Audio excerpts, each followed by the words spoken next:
Olá, muito boa tarde para você que está com a gente aqui no Estadão. Tá tudo bem com você? Uma ótima segunda, um ótimo começo de semana. Tá começando por aqui mais uma edição do Estadão A5 com as principais notícias do dia. Fala aqui ao vivo, direto do estúdio da TV Estadão. Estamos transmitindo esse programa para as nossas redes sociais, Facebook, Twitter e também YouTube. Você fique à vontade para participar e contamos sempre com a participação dos nossos jornalistas, especialistas aqui da casa. Quem está comigo hoje aqui no estúdio da TV Estadão, sucesso absoluto de audiência, José Neumani Pinto. Tudo bem, Neumani? Olá, Emanuel. Um prazer estar aqui com você. Boa tarde.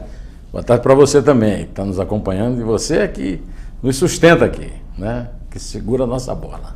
Os comentários do Neumani sempre viralizados na internet, incluindo os do Estadão A5. Bom, claro, muitas notícias hoje relacionadas à última semana antes da realização do segundo turno das eleições.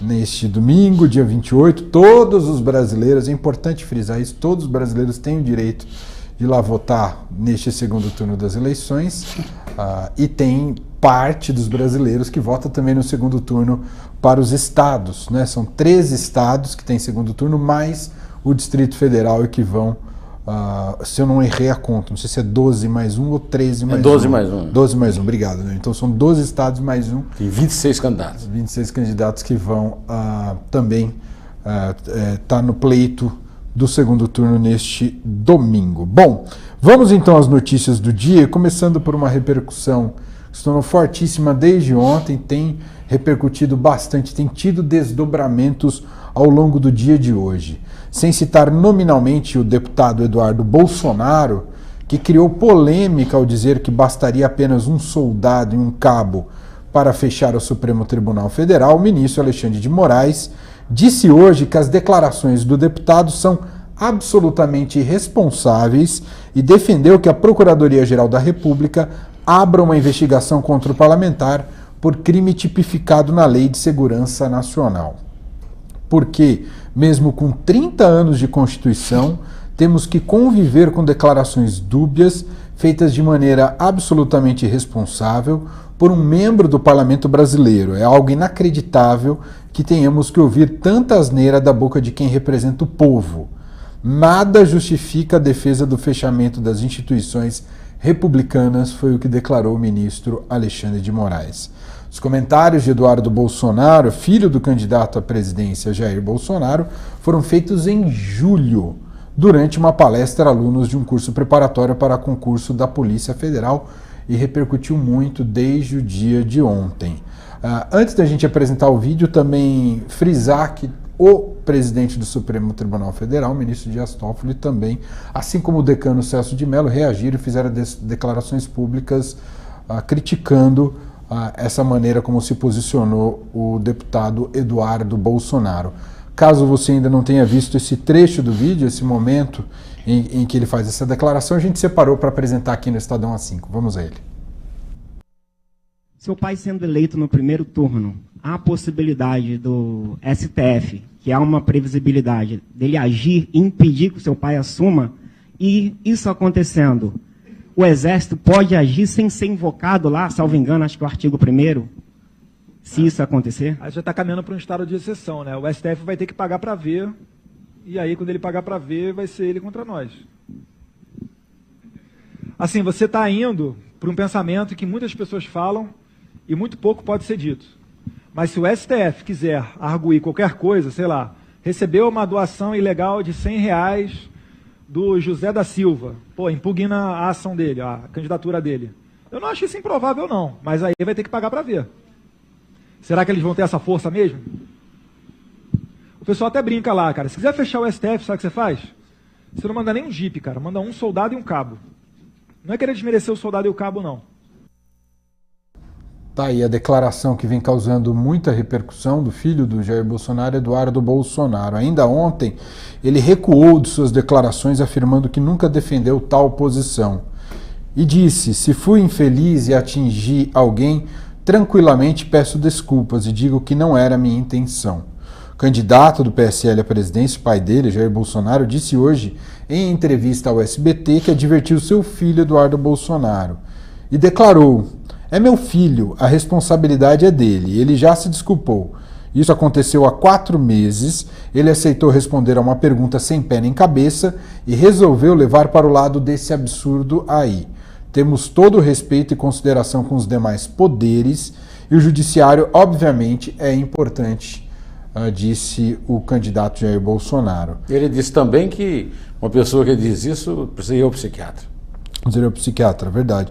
Em nota oficial, o presidente do Supremo, o ministro Dias Toffoli, saiu em defesa da Suprema Corte e afirmou que atacar o Poder Judiciário é atacar a democracia. Neumani, como é que você acompanha esse novo caso aí, envolvendo no miolo aí das eleições, Neumani? Primeiro não envolve, né? O Eduardo Bolsonaro está eleito deputado e evidentemente tem 30 anos, né? Sei lá quantos anos, 40 anos, e responde pelos atos dele, né? A Rosa Weber, que é presidente do Tribunal Superior Eleitoral, diz: o pai já resolveu isso. Está muito certo. É uma repercussão descabida. O Eduardo Bolsonaro é um irresponsável que já andou rasgando placa lá da Marielle Franco e precisa realmente ter um aconselhamento do pai, de um psiquiatra. Agora, se o Supremo não resiste à crítica de um deputado federal, é porque o Supremo não tem autoridade nenhuma no Brasil.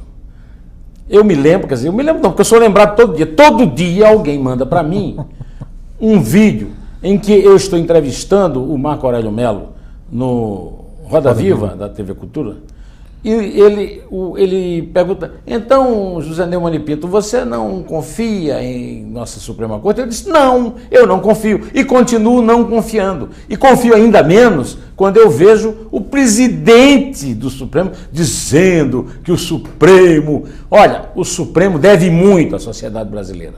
O Supremo é um freio às tentativas de combater a corrupção no Brasil. O presidente do Supremo, Toffoli, deve à sociedade brasileira o Zé Disseu, bandido, condenado a 30 anos e meio de cadeia, solto por decisão dele, com a aprovação do seu Gilmar Mendes e do seu Ricardo Lewandowski. A sociedade brasileira deve o vexame que foi a participação da Dilma na campanha eleitoral. Ficou em 3º lugar em Minas, o estado natal dela, para senador, e só disputou porque Ricardo Lewandowski, que foi presidente do Supremo, no exercício da presidência, na reunião do impeachment dela, rasurou a Constituição. Um presidente do Supremo que rasura a Constituição desmoraliza muito mais o Supremo do que uma opinião imbecil e imatura de um deputado qualquer, seja ele filho de quem for. Eu estou cansado de ver deputado do PT, senador Lindeberg, o Vadir Damus, todo mundo discutindo. E se o deputado usou isso numa palestra, é porque é popular. Porque eu estou cansado de dizer que eu não confio no Supremo nas minhas palestras e todo mundo adora. E é muito provável que o Bolsonaro vai ter muito voto por causa disso. E mais, e digo mais, cada ministro do Supremo que reage, o decano do Supremo, já estava na idade de entender que isso não é coisa para responder. Ou então de se dar o respeito. Para se dar o respeito, tem que cumprir a Constituição, é só isso. Por exemplo, o decano, mente descaradamente ao lado de Lewandowski, de Toffoli e de Gilmar Mendes e de Marco Aurélio Melo, dizendo que existe um dispositivo na Constituição que proíbe autorizar cumprimento de pena antes do trânsito em julgado. A Constituição diz claramente que só pode ser considerado culpado. Considerado culpado não quer dizer mandar prender nem mandar soltar. Ou o dicionário, o ministro, então, o decano, que está aí chorando, as dores, as pitangas, então que me venha explicar o que é isso. Por que é que ele se acha no direito de reescrever a Constituição, como um ex-presidente do Supremo, Nelson Jobim, confessou que fazia lá na Constituinte. Quer dizer, o Supremo está devendo muito à sociedade brasileira. Inclusive, os soltos... deixa que eu solto Gilmar Mendes e a primeira turma no tempo em que eles faziam maioria lá. É isso que eu tenho a dizer sobre isso e, evidentemente, o Bolsonaro precisa puxar a orelha dos filhos e dos assessores dele que ficam... Só que isso não altera a eleição em nada, né? O que pode, talvez, vai caçar o mandato do filho do Bolsonaro eleito com não sei quantos votos? uma corte desmoralizada como é no nosso Supremo, que eu chamo de Supremo Tolerância Federal. E aí? Vão dizer que isso é um absurdo contra a democracia? É a Suprema Tolerância Federal e ponto. Esse é José Neumann Pinto, está aqui com a gente ao vivo neste Estadão às 5 dessa segunda-feira com as principais notícias do dia. Mudando agora para uma notícia do dia relacionada ao PT, o governador reeleito da Bahia, Rui Costa, sugeriu a prefeitos aliados no estado que garantissem transporte para todos os eleitores na votação deste domingo. Em áudio enviado por meio do aplicativo de mensagens WhatsApp, o governador petista incentiva a prática, que é considerada ilegal pela Justiça Eleitoral, a fim de reduzir a abstenção, como ele próprio diz na gravação. A gente separou esse trecho da gravação e vamos ouvir agora no Estadão às 5. Meus amigos e amigas, prefeitos e prefeitas, eu estou chegando agora em Salvador com o nosso presidente da UPB, Eudes Ribeiro, depois de uma caminhada em Vitória da Conquista e em Jequié, reunindo mais de 50 prefeitos nos 2 encontros, conversando sobre a necessidade de reforçar a eleição do dia 28, garantir transporte para todos os eleitores, reduzir a abstenção. Contamos com vocês por uma Bahia mais forte, por um municipalismo mais forte. Deus nos abençoe. O Rui Costa, governador da Bahia. Um abraço. O governo baiano divulgou nota oficial afirmando que o áudio foi adulterado. O crime eleitoral sugerido por Rui Costa aos prefeitos baianos está tipificado na Lei número 6.091 de 1974, que dispõe sobre o fornecimento gratuito de transporte em dia de eleição. A pena para a prática ilegal varia de 4 a 6 anos de reclusão, além do pagamento de R$200 a R$300 dias multa. O conteúdo da mensagem foi anexado em ação movida pela direção estadual do DEM no Tribunal Regional Eleitoral da Bahia, o TRE da Bahia. E aí, Neumann? A defesa dele pode dizer que o transporte é o seguinte: transporte público, o eleitor, garantir que o eleitor vá de ônibus, né?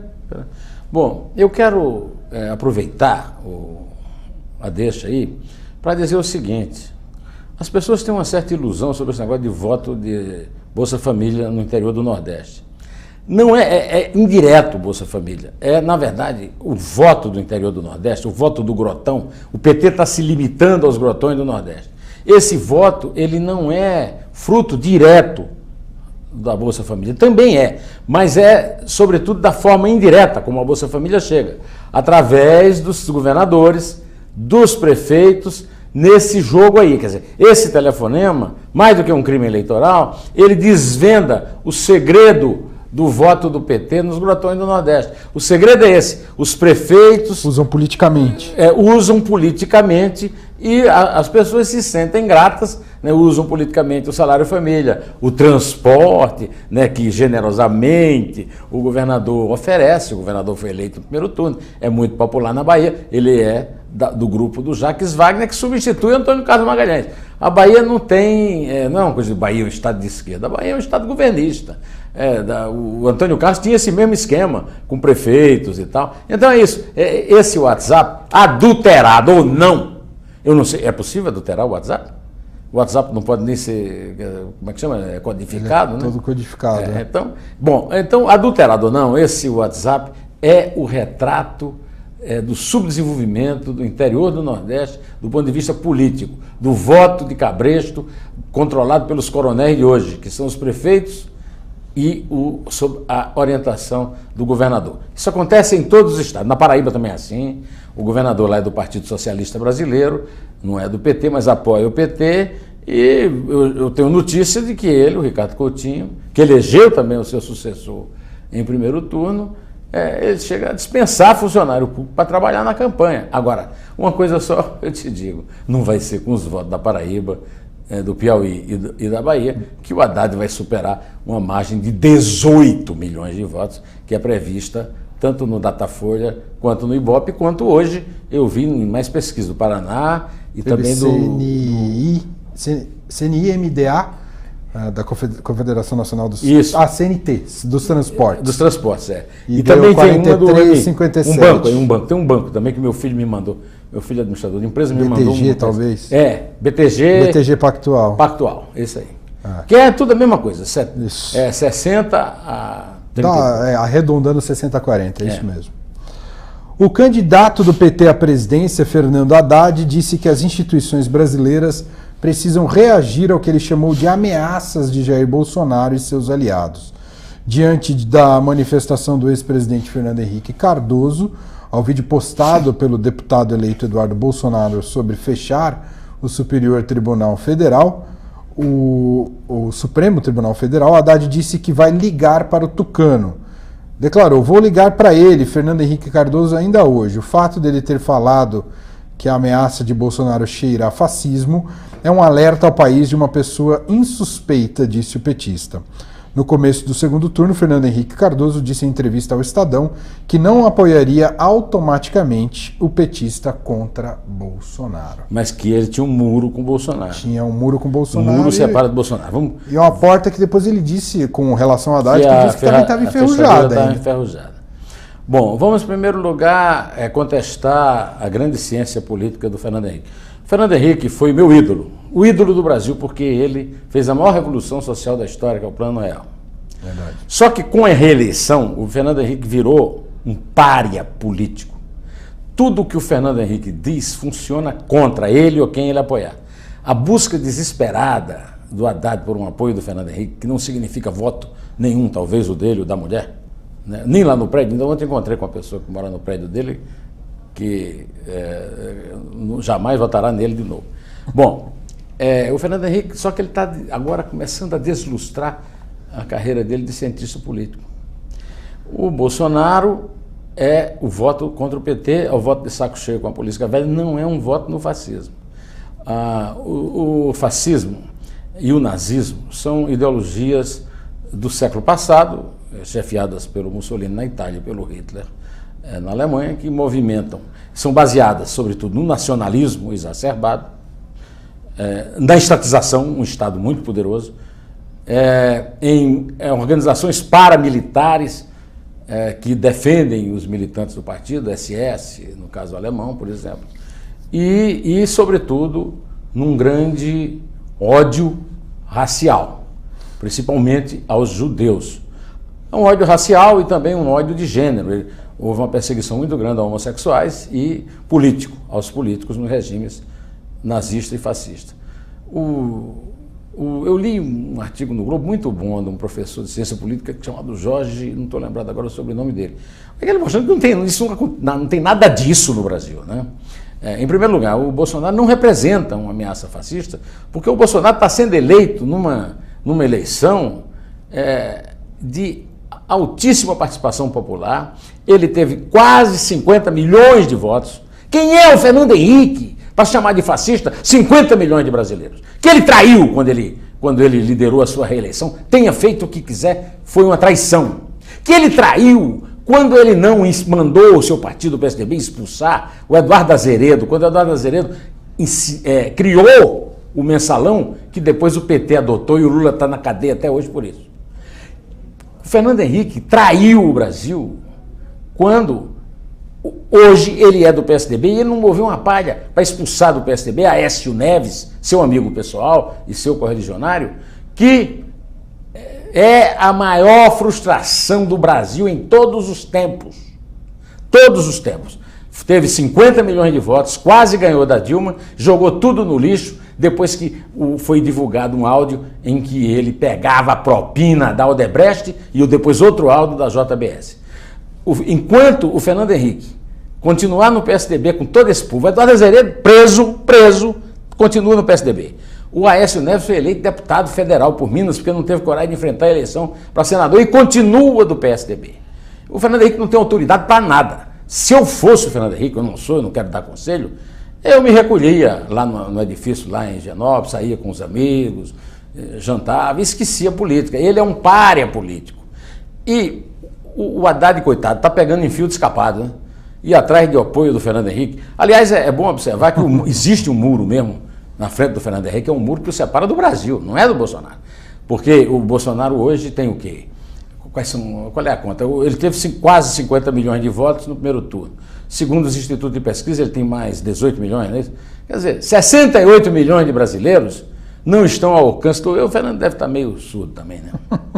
Por falar em pesquisas, Neumann, a gente vai agora passar um retrato das pesquisas de hoje. O candidato, especialmente, né, do Instituto MDA, que foi encomendado pela Confederação Nacional do Transporte, divulgado hoje, o levantamento estimulado aponta Bolsonaro com 57% da preferência, enquanto o petista tem 43%. O cálculo 14%, é isso? Isso. A diferença? 14%, isso mesmo. O cálculo leva em consideração apenas os votos válidos, ou seja, exclui brancos, nulos e indecisos. Segundo o Instituto, Fernando Haddad está à frente na rejeição. O petista é rejeitado por pouco mais de 51% dos entrevistados e Jair Bolsonaro por 42%. Posso parar aí um minuto? Pode. Olha, 51% significa o seguinte... Que é inviável. Inviável. Matematicamente. Se for verdade, se a pesquisa corresponder à realidade Exato. da intenção do eleitor, o Fernando Haddad é um candidato inviável. Agora eu só quero lembrar uma coisa. 51,4% de rejeição a Fernando Haddad significa 51,4% de rejeição do Lula. Por isso que ele foge do Lula no segundo turno. Então, aqueles palermas que ficavam esperando que o Lula fosse o primeiro nas pesquisas e ganhasse a eleição, estão vendo aí a resposta. O Jair Bolsonaro não é fascista, não é de extrema direita que vai dar o golpe, não é nada, é Zaverucho o nome, agora eu me lembrei, o nome do cientista lá de Pernambuco, que escreveu isso no Globo sábado. O Jair Bolsonaro é simplesmente o que sobrou que podia chegar ao governo contra o PT e a velha política. A velha política é o Ciro Gomes, terceira via, que na verdade é terceiro lugar. Passou por vários partidos, né? Terceira via nada, ele é terceiro lugar. O Alckmin, que é um vexame, o Alckmin, no lugar do Alckmin, já teria abandonado a política, porque um cara que foi governador de São Paulo, que mandou em São Paulo 24 anos junto com o PSDB, ter 4% dos votos, pelo amor de Deus, desculpe. Perdeu no próprio estado também, né? É bom. E perdeu no próprio estado, né? Não, o Tancredo Neves, avô do Aécio, dizia que qualquer candidato a presidente deve sair bem do estado dele. O Bolsonaro está saindo muito bem lá do Rio. O Haddad nem tanto aqui em São Paulo. E o Alckmin, então, pelo amor de Deus! Bom, passada a rejeição, a pesquisa CNT-MDA ainda questionou os entrevistados sobre a definição do voto dos eleitores de Bolsonaro.